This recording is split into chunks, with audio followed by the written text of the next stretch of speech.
there, welcome once again to the Dukascopy TV studio here in Geneva. I'm Ben Jones. Alongside me is the president of ISAG, Mourtaza Asad-Syed. Mourtaza, once again, thank you very much for joining us. Hi. So we're focusing on the French economy today. There's been a string of negative data, so can you discuss the impact that this is having on the EU? The main data that came out of France was the GDP that was below expectation from regarding the consensus, but also clearly below expectation from the government perspective on the budget plan. So that was, I think, a key issue since France is still the second largest economy in Europe, so it's not negligible, and also it really creates a disparity between France and the rest of Europe. Even if other countries like Italy are not doing great, but it's very rare that France is not on average close to the Eurozone average. Here this time really France is lagging behind the whole average, and on both GDP performance and also public deficits, all the indicator, France is moving out of being, I would say, the center or the average of Europe and of the Eurozone. And this is something very new. So right now it's not having a huge impact. It's having mostly an impact on rates. The rates are very low, and they are in the consequence of the ECB move, which is trying to give more stimulus to the European economy, and clearly for a breath of air for the French economy. CPI is very low now, below 1%. So it's really a situation of stagnation or pretty much mild recession if we really look at what will happen in unemployment figures. We have a growth that is too low to really generate enough work for the labor force, not to increase unemployment. So this data on the European market is not having a huge impact, but as a whole it's having a significant impact because it brings first Europe quite at a low-moving pace, and also it creates a big disparity in Europe, with Germany still going faster. A bit disappointed on the figures, maybe because of the Russian events and also because of the French contribution to the German exports. But clearly, France is moving apart from the Union, and this is, I think, looking forward, something that will have more and more of an impact. Okay, so what is the key issue that needs to be solved then to help France get its economy back on track? So I think first on the key issue, I don't have like the silver bullet, but what clearly seems to be the case is that what we're talking about, the key debate right now on the surface, is not the right one. The key debate on the surface right now is more ideological one between austerity, I would say, sponsored by the right wing, and fiscal stimulus, I would say Keynesian economy, supported by the left wing, which is now clearly was the presidential majority, and is moving a little bit. The new government is moving a little bit more on the midfield between austerity and stimulation, with Manuel Valls more inclined to be very rigorous on finance. But I think this is not the key issue. This is cyclical measures to find out if the economy is at full potential or not. It's, I would say, the policy mix that used to be effective in the 50s, 60s, and maybe the 70s, but it's fully broken, especially in France. It's broken. So ECB is doing whatever it can, but the key issue in France is the labor market. And again, we have on the labor market many people and many theses that oppose each other about flexibility on the job market or more protection to prevent unemployment. But again, this is again an ideological debate, I think, which is missing the point. When you compare France performance, employment performance, to the good guys in Europe with, I would say, similar level of development, Germany, Switzerland, which may be one of the best in Europe, with high currency rate, etc. So a lot of headwind, and still the performance is fantastic of those countries. The key difference is the quality of the labor force, and not saying that the French are lazy or worse or bad workers. It's more about the young unemployment.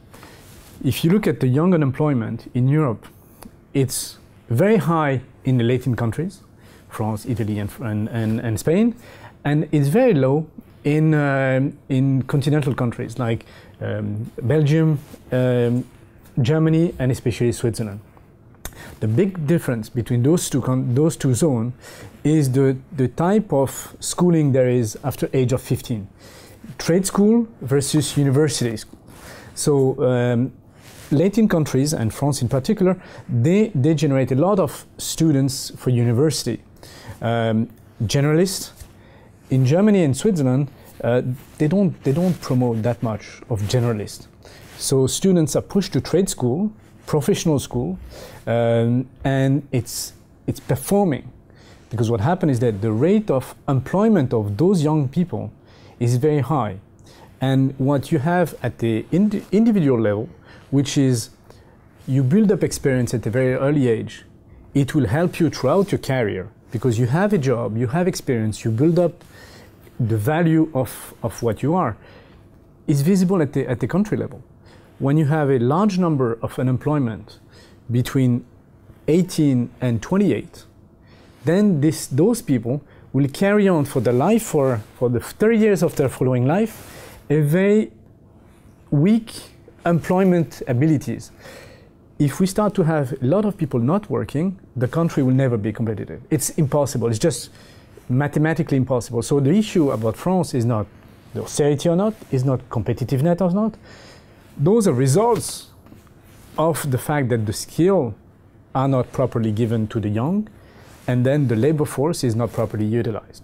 When you don't utilize your labor force, you're ruining the country because you're putting it a burden. And with the loss of competitiveness, we have an increased deficits, external deficit, and we'll have always an issue on the public spending, which has, for 30 years or 40 years, never been positive in France. So this is a slow-moving trend that maybe government don't want or are not able to address. Just to close on the issue about the fact that there is a consequence that will be seen in the long term. That what is not being done for last 10, 15 years is seen today. What is not being done today, what we have as a high unemployment for young people now, which is post the crisis at a record high, is going to be felt in 5 and 10 years. It's not, we will not forget about that. The marketplace will have scars that will remain for the rest. So I'm not very optimistic on the French economy on the short term. And short term meaning at least 5 years.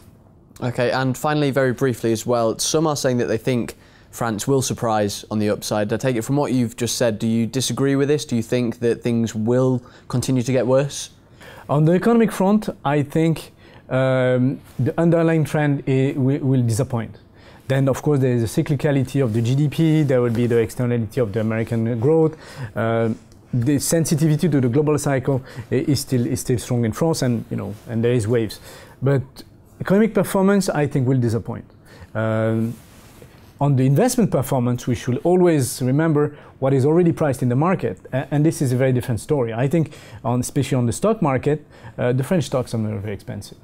Not very expensive, and they are not, for many, very sensitive to what happens in the country, except if taxation start to hit them, which is not going to happen.